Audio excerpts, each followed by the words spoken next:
Olá, no programa OAB na TV de hoje nós vamos conversar com o presidente da Comissão da Advocacia Pública, doutor Paul Benedict Milan Stanislau. Vamos falar sobre o direito público e as possibilidades do ordenamento jurídico, que é de natureza pública e caráter social.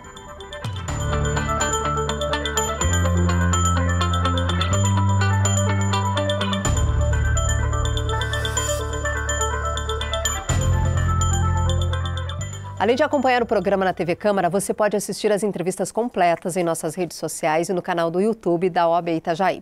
Acesse também os nossos canais de comunicação. OAB está no Facebook e no Instagram.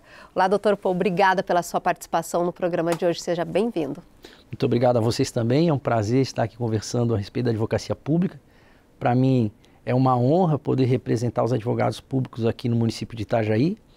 E, ao mesmo tempo, também uma tarefa às vezes um pouco ingrata e árdua, mas é como a gente sempre fala, aquela frase de Santo Agostinho, né, que nós não queremos fardos mais leves, mas sim ombros mais fortes, né? Com certeza. Eu começo aí lhe perguntando, né, como é que é a atuação, né, e de que maneira vocês atuam dentro da área de vocês? Porque, na verdade, a gente pouco ouve falar, né, não é do cotidiano, a gente fala em advogado, mas advogado criminal, advogado trabalhista, mas dentro dessa questão pública ela é ainda muito restrita ao público em geral. A advocacia pública é uma das carreiras mais antigas no Brasil. Antigamente, bem na época do Brasil colônia, nós tínhamos aqui os procuradores dos feitos da coroa. Então esse era o cargo, e é o cargo, um dos cargos mais antigos na estrutura assim, político-administrativa do Brasil e que já lidava com questões jurídicas, né? O que ocorre é que com a promulgação da Constituição da República, outras coisas vieram aparecendo. O próprio Ministério Público foi uma instituição que cresceu muito. Vieram as defensorias públicas por intermédio daquela constitucionalidade gradativa, a partir do momento que os municípios iam implantando defensorias públicas, né? Defensorias de Estado, né? E essa constitucionalização ela vem acontecendo de forma gradativa e isso acabou acontecendo também nos legislativos. Hoje em dia você tem legislativos com procuradores concursados e essa carreira é uma carreira belíssima dentro de um espectro muito interessante aqui no Brasil. Com o advento agora, inclusive, mais recente do Código de Processo Civil, dentro daquele capítulo próprio do Ministério Público, Defensoria Pública, também foi colocado ali a advocacia pública. Em alguns lugares você encontra essa nomenclatura como procuradores e em alguns lugares você encontra como advogados mesmo, advogados do legislativo, advogados da prefeitura, né, ou advogados do município, né. É muito interessante, por exemplo, da minha parte, pelo menos, que sou um procurador de legislativo municipal, é uma carreira muito nova, assim, mas é muito interessante porque hoje em dia eu também faço parte, sou conselheiro da APROLEGES, que é a Associação Nacional dos Procuradores Legislativos Municipais. Tive a honra de ser o primeiro do estado de Santa Catarina a me associar e venho trabalhando nesse sentido mesmo, de fazer as pessoas conhecerem a carreira e saber do que se trata. E quando o senhor falou nesses nichos de atuação, né, legislativo, municipal, existe um regramento para cada uma dessas áreas? Como é que funciona? Isso também é muito interessante. Se nós pegarmos toda a pirâmide de Kelsen ou pegarmos toda a hierarquia das normas, como preferir, na Constituição você tem lá no artigo 132 da advocacia pública e lá faltou inclusive o termo municípios. Mas isso é só uma questão formal, porque materialmente, né, o procurador de município ele já atua nos moldes constitucionais. Então, veja, a carreira está prevista no artigo 132 da Constituição, aí você vem nas leis orgânicas dos municípios, ou como preferir, como alguns chamam, né, Constituição Municipal, porque apenas o nome lei orgânica foi convencionado, poderia ser chamado de Constituição Municipal. Então, nas leis orgânicas dos municípios, também existe lá já um artigo próprio falando da advocacia pública. Aí você vai para o Estatuto da OAB, fala lá novamente da advocacia, vai para o regulamento do Estatuto da OAB, você encontra novamente lá regras para o advogado público, daí bem especializantes. Aí você segue adiante, tem leis complementares das carreiras. Então veja que é uma carreira que tem prerrogativas, mas também tem muitos deveres, tem impedimentos. É uma das carreiras que eu considero uma das mais controladas, inclusive, dentro dessa divisão político-administrativa do Brasil, né? Quando o senhor fala em controladas, é por causa de todo esse regramento e dependendo do local de atuação? Exatamente. Então, assim, o procurador de município, quer esteja no legislativo, quer esteja dentro das fundações e autarquias, quer esteja dentro do próprio executivo municipal, ele deve ser alguém muito preparado e alguém muito ético, né? E o que vai além ainda, ele, além de ter que lidar com todo um regramento federal e estadual, ele ainda tem que conhecer toda a legislação municipal. Na prática, como é que funciona a atuação de vocês, por exemplo, dentro do legislativo? Então, dentro do legislativo, o que ocorre? Geralmente as comissões, por exemplo, de sindicância têm que ter membros ali que são da área jurídica. Nós também confeccionamos pareceres administrativos, quando há dúvidas de como a Secretaria de Administração, aqui no caso, tem que proceder.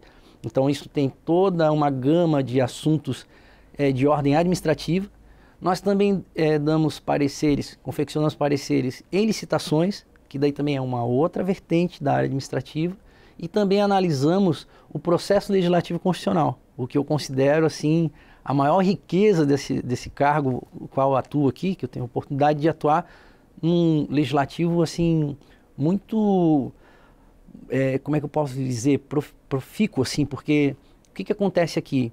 Nós temos um município que ora está entre primeiro, segundo no PIB do estado, então são muitas leis, muito regramento, então eu tenho essa grata oportunidade de lidar com todo o processo legislativo constitucional, ou seja, a gênese, né, legislativa. Isso é maravilhoso.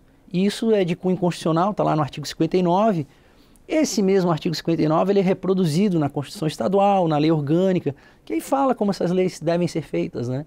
Então nós temos leis complementares, leis ordinárias, decretos, e a gente acaba também atuando nessa questão infralegal, porque nós também auxiliamos na elaboração de instruções normativas, algumas regras mais próprias de, por exemplo, uma portaria, né? Então, é uma atividade com uma gama de situações e afazeres muito interessante. Aqui em Itajaí, nós temos muitos profissionais, muitos advogados atuando dentro da advocacia pública? Nós temos muitos.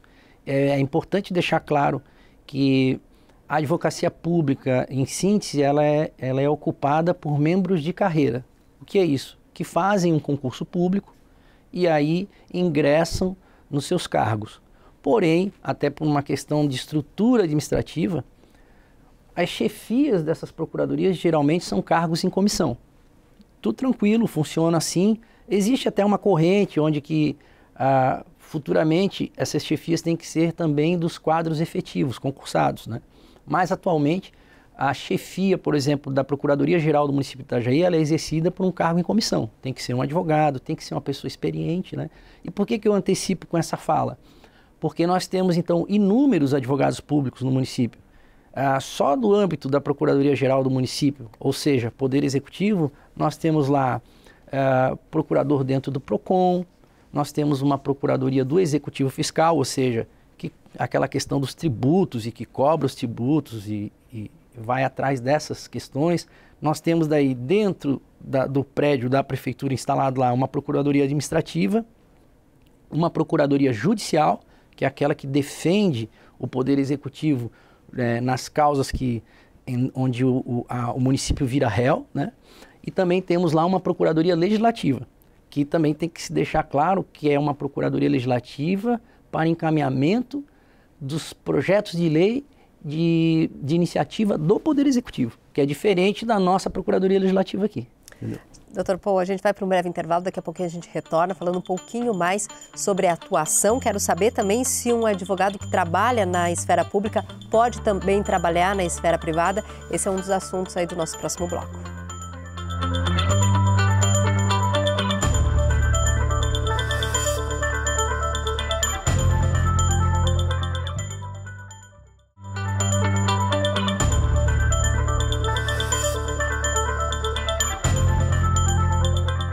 Estamos de volta hoje conversando com o presidente da Comissão da Advocacia Pública, Dr. Paul Benedict Milan Stanislau. Dr. Paul, a gente conversava no primeiro bloco uma explicação rápida, né, do que é a advocacia pública. Eu deixei uma perguntinha ali no final do primeiro bloco, se quem trabalha na esfera pública também pode atuar na esfera privada dentro da advocacia pública. Sim, o advogado público ele só não pode advogar contra a fazenda que o remunera. Só que tem uma peculiaridade nisso aí. Por exemplo, eu poderia atuar numa ação contra o município na área privada, contra o município de Balneário Camboriú aqui. Mas a realidade é que não dá tempo, é que a pessoa não tem como se dedicar. Então, assim, por isso que é importante as pessoas saberem que quem está dentro da advocacia pública tem que estar praticamente com uma dedicação exclusiva, porque são muitas matérias, são muitos assuntos, é muito trabalho. Se alguém pensa que após passar no concurso vai ter que parar de estudar, vai se enganar, porque é aquela... até porque existe é muito ágil, né, o sistema municipal, o legislativo, então tem mudanças diárias, né? Verdade, você tem razão, porque a vida em sociedade é muito dinâmica, né? Aqui, a gente atuando no legislativo, a gente atua com essa renovação do ordenamento jurídico municipal. Então, há muita demanda, sim, e as coisas no Brasil elas vão mudando muito rápido até em outras esferas. Por exemplo, a reforma da Previdência, né? Todo mundo achou que não traria alguns efeitos para o município, mas traz. A própria regra lá já fala que está sendo vedado nova criação de novos regimes próprios de previdência nos municípios. Não se extingue o que já está criado, mas já se tem algumas restrições de criarem novos e tal. Então traz reflexo. E é essa que é a característica mais interessante do meu trabalho. Porque, é como eu falei anteriormente, eu não tenho apenas que conhecer a legislação federal e a estadual. Eu tenho que conhecer a legislação federal, estadual e a do município. E as infralegais ainda. Tem uma série de instituições normativas no Poder Executivo. Aqui nós temos também uma série de instituições normativas, né? Então é um trabalho realmente edificante. Eu gosto muito de estar aqui. Até para você ver, né, a infraestrutura que nós temos, o nível dos profissionais que nós temos aqui na casa. Nós temos somente profissionais assim, com nível superior ou de pós-graduação. Então, isso tudo facilita o nosso trabalho.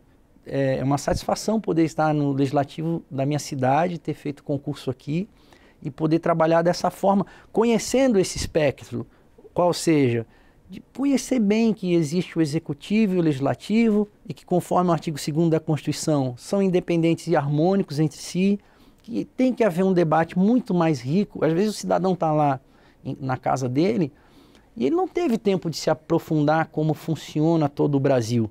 Mas ainda há pouco estava conversando com um jornalista aqui da casa, e nós estávamos falando sobre as instâncias do Brasil, né? O Brasil é um país com 4 instâncias recursais, né? Então é uma coisa muito complicada mesmo para o cidadão.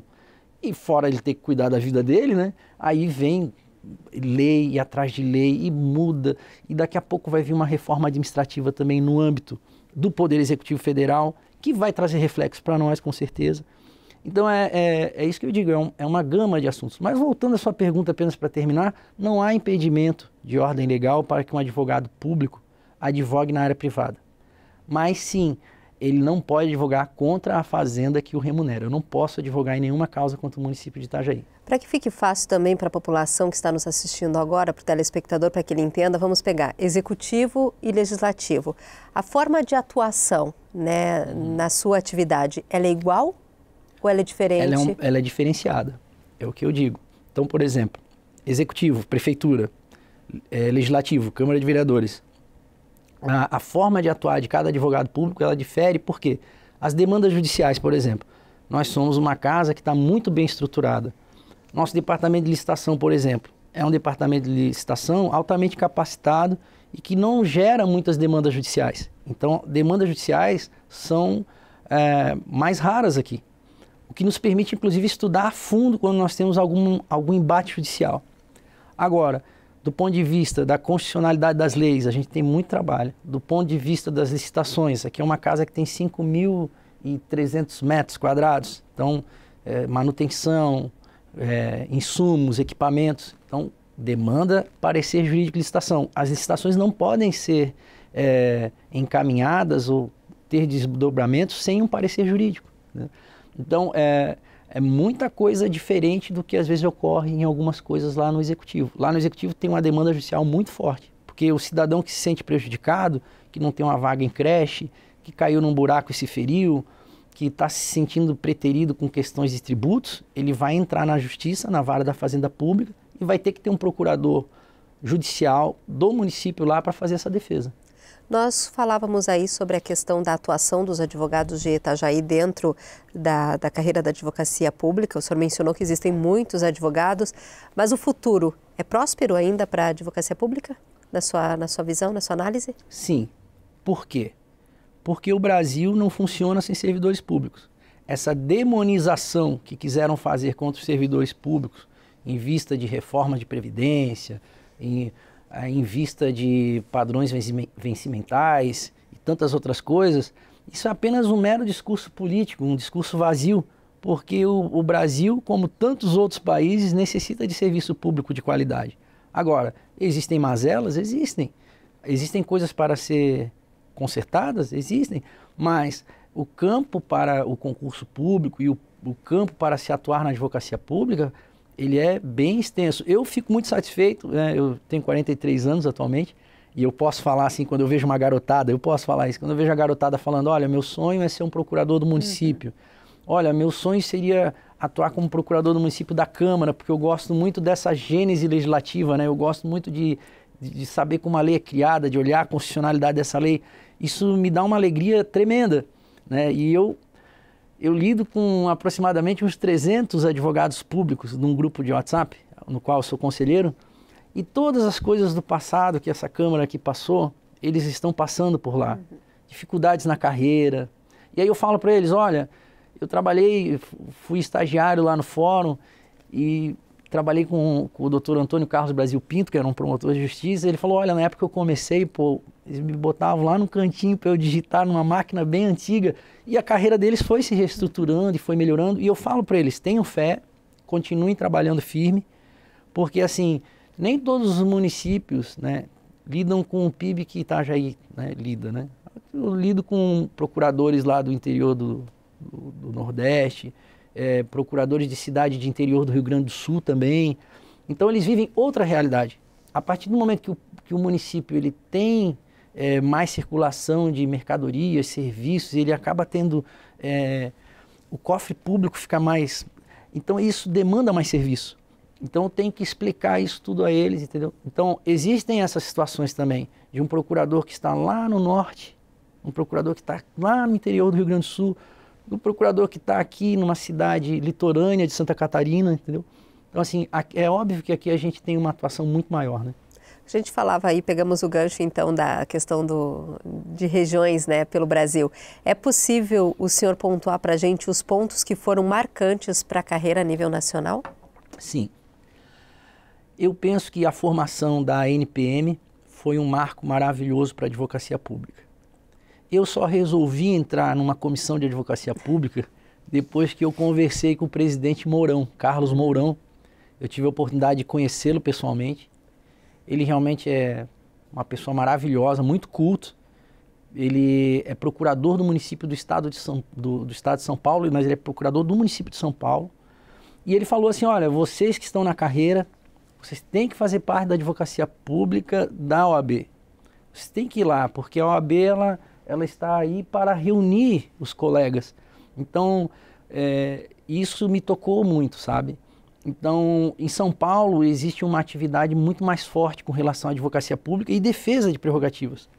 Tanto é que em setembro eu tive a felicidade de ir ali na nossa subseção e protocolar a Carta de São Paulo, que ela ratifica novamente, né, uma série de questões com relação ao controle de pontos do advogado público, né? Não é nenhuma distinção de caráter, como é que eu posso dizer, fazer uma dicotomia entre servidores e o procurador, não. As atividades envolvidas por um advogado público, elas demandam de muitas coisas. E, por exemplo, para fazer uma petição judicial, às vezes tu fica até meia-noite ali com o teu cartão magnético, ali, podendo peticionar, e tu tem que participar de reuniões, tu tem que ir em audiências e conversas extrajudiciais aí com membros do Ministério Público do Trabalho, Ministério Público. Então é uma atividade não diferentona, assim, mas é uma atividade diferenciada. Então, o controle de ponto ele não é compatível com a atividade do advogado público.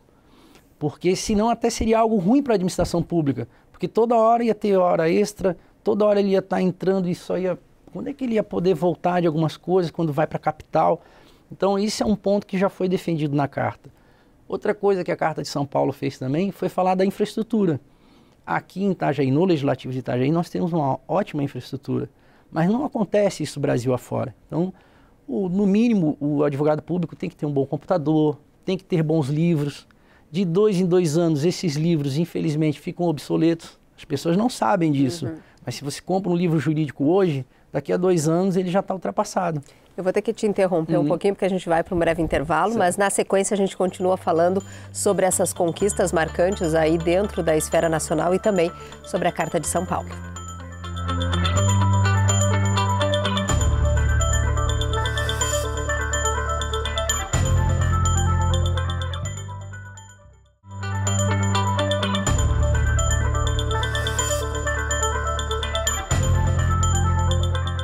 Retornamos com o último bloco do nosso programa de hoje. Nosso convidado é o presidente da Comissão de Advocacia Pública, Dr. Paul Benedict Milan Stanislau. A gente falava aí sobre a Carta de São Paulo, acabei te interrompendo por conta do tempo, mas a gente pode se estender, né? Que outros pontos você destaca da Carta de São Paulo? O que eu vejo como muito interessante nessa carta, primeiro é como eu estava falando para a colega ali. O que ela traz? Ela traz uma espécie de enunciados e onde a Advocacia Pública Nacional reconhece, olha, isso aqui já passou por inúmeros embates, inúmeras avaliações, e isso aqui deve ser dessa forma. Então, assim, com relação a vencimentos, por exemplo, né? Os vencimentos do advogado público, eles são uma espécie de prerrogativa para que nenhum advogado público se sinta intimidado por outras autoridades, que se sinta abaixo de uma linha. Não, está falando de igual para igual com qualquer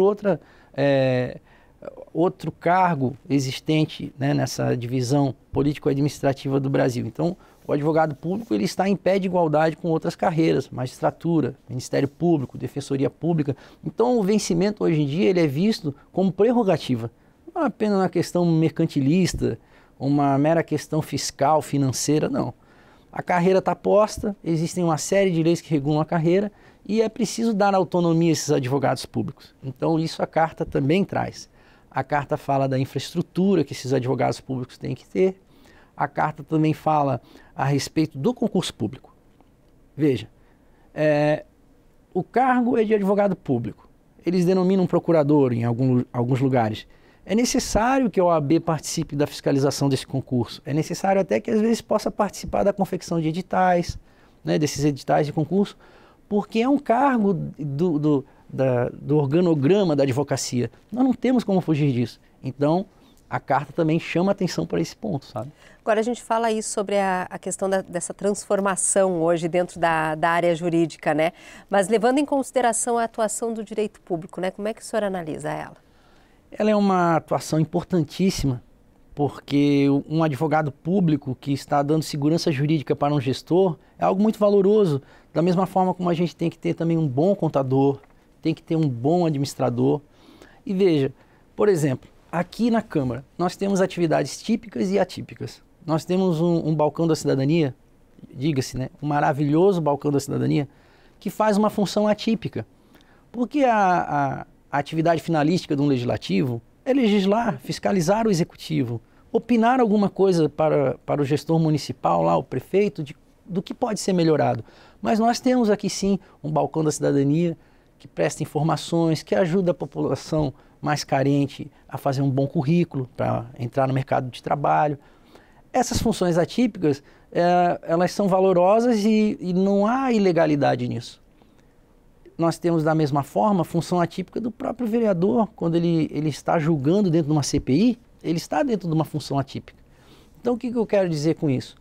É que esse legislativo aqui, do qual eu faço parte, ele me permite lidar com todas essas questões, até com essas questões de funções atípicas, porque esse nosso balcão da cidadania, ele está dentro da Secretaria de Comunicação e Promoção Social e também tem muita demanda administrativa.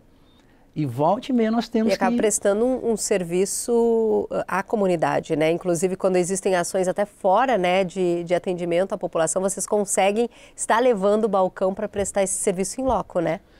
Atualmente nós não estamos tendo mais esse deslocamento. Mas, por exemplo, recentemente foi feito... Uma ação. Isso, ali próximo à Semana da Pátria, foi feita uma ação muito valorosa. Inclusive, há estudos, daí a Procuradoria foi chamada a falar sobre isso, de que ela seja feita uma vez ao ano.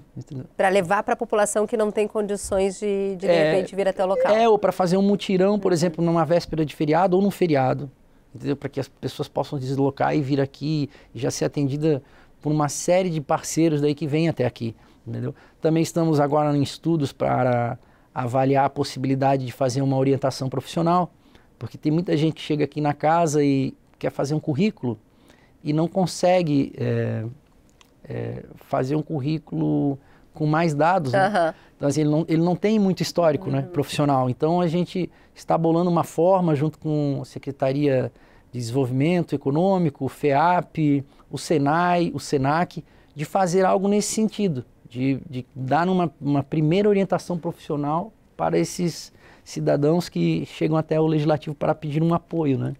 Agora a gente vai falar um pouquinho dessa relação da advocacia pública com a OAB.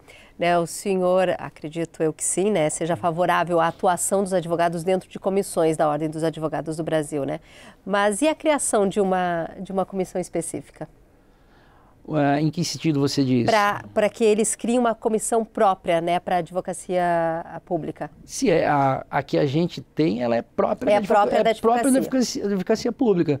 Só que ela tem esse viés de agir em defesa das prerrogativas.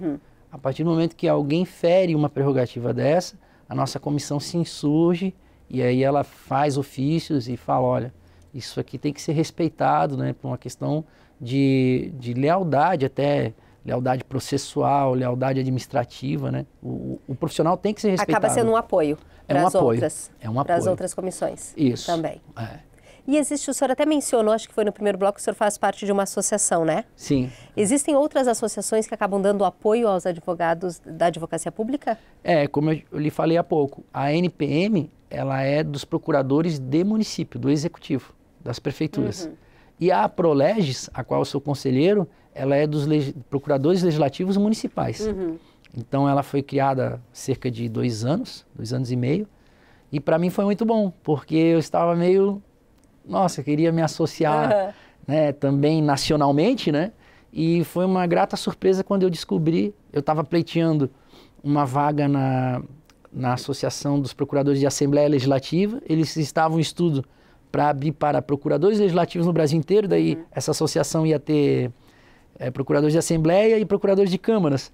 Mas não, daí eles abriram uma específica de procuradores legislativos municipais. O senhor está à frente da comissão há quanto tempo? Eu já estou há mais de 2 anos. 2 anos. E como é que é a atuação da comissão? Então, como eu lhe falei, quando surgem os problemas, aí a gente realmente aparece. Quando está calmo, eu costumo brincar com os colegas que fazem parte da comissão, nós estamos numa posição de garante. O que é isso? É igual ao segurança. O segurança está ali. Se houver algum problema, nós vamos aparecer, vamos oficiar, vamos esclarecer, né? Sempre naquele sentido mesmo da harmonização, né? Da comunhão de ideias, né? Existe um desafio que o senhor pontua aí como um desafio maior da comissão? Existe. Esse existe. aquela respiração. Eu penso que o maior desafio mesmo é convencer as pessoas que a advocacia pública é muito importante dentro das instituições.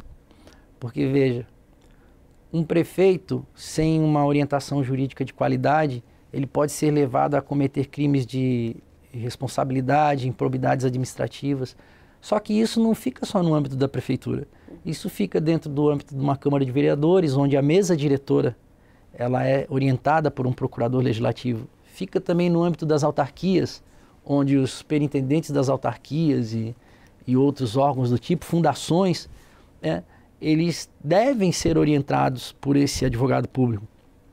Se essa atuação é de qualidade, o que ocorre? Ocorre uma série de prevenções de ordem legal, já não vai haver denúncias. Trabalho preventivo. É o trabalho preventivo. Então, assim, o maior desafio mesmo da advocacia pública é mostrar para as pessoas a grande importância e o grande caráter preventivo que a atuação tem.